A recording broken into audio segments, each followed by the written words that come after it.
C'est une réalité que l'on préférerait oublier le jour de la rentrée des classes. Le taux de réussite est beaucoup trop faible en communauté française. Le gros point noir, le taux de redoublement.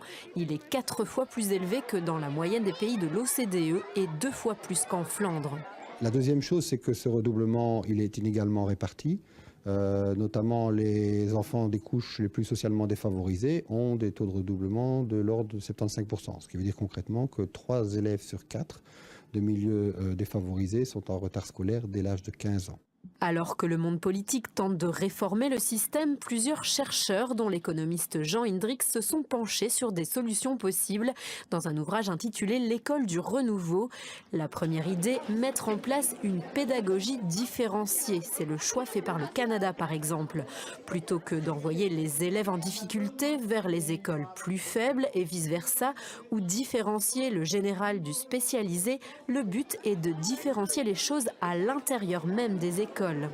Concrètement, des cours de maths théoriques pour ceux qui ont une appétence pour l'abstraction et des maths plus pratiques via la robotique, l'électronique, via des applications digitales pour des élèves qui sont plus orientés sur le concret et le pratique. Il faut leur permettre en quelque sorte d'atteindre des objectifs pédagogiques identiques avec des niveaux d'excellence aussi élevés mais par des voies différentes.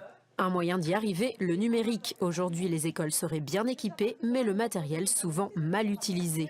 Tous les rapports internationaux nous montrent qu'en fait, effectivement, le numérique a percolé dans toutes les écoles, mais il est très mal utilisé. Pour faire simple, les enseignants l'utilisent simplement pour préparer leurs cours et projeter des PowerPoint. Mais le PowerPoint, ce n'est pas vraiment ce qui fait participer le plus les élèves. On déroule ces slides et ça n'intéresse pas beaucoup les élèves. Donc le numérique, c'est de faire de l'enseignement interactif.